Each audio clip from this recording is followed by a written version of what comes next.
Oggi è il 1° ottobre e si celebra la giornata internazionale del caffè, una delle bevande più amate in Italia e del mondo. Da noi il 97% degli italiani lo beve ogni giorno, alcuni anche più volte al giorno. La passione per il caffè appartiene soprattutto ad una città, Valentina, la vera patria del caffè è, diciamolo? È Napoli, però vieni qui con me perché No, qui c'è un allestimento insolito per una mattina, quindi dobbiamo capire... La caffettiera è...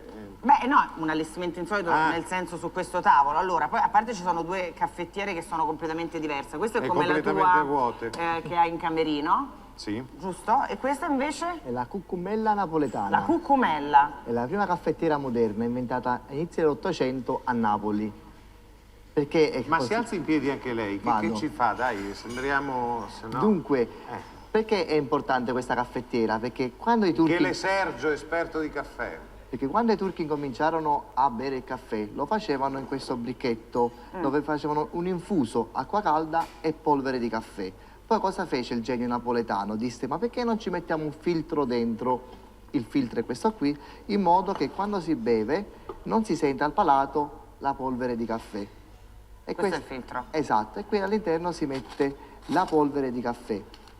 Dopodiché nella caldaia si versa l'acqua, si mette il filtro e si chiude. Quando l'acqua diventa bollente, che si fa? Si fa questa operazione. Si gira. Però. E l'acqua calda scende, passa per il filtro e si realizza il caffè. E così si può servire agli ospiti. Una perfetta casalinga napoletana serve sempre gli ospiti quando riceve... Ma quindi viene utilizzata anche adesso? Viene insomma. meglio con questa che con questa? Questa è più rapida, con 5-6 minuti si realizza il Però caffè. la vera passione è l'arte. Lei come è diventato esperto di caffè? Perché io, vabbè, gestisco un caffè storico a Napoli con mio padre e ce lo tramandiamo in generazione Ecco, in si aspetti generazione. una nostra visita. E allora, velocemente, la ricetta perfetta per un buon caffè. L'acqua di Napoli, Poi? una miscela napoletana come vuole la tradizione, Sì. quindi tostatura scura e una certa percentuale di specie di robusta insieme all'arabica. Poi il rispetto di tutti i passaggi. Va bene, e insomma, bisogna venire a Napoli, abbiamo capito bene. Grazie per essere stato con noi, Antonio Averini del Web. E noi Valentina da Napoli andiamo direttamente sulla Luna, immagini bellissime che come al solito arrivano dall'ente spaziale americano.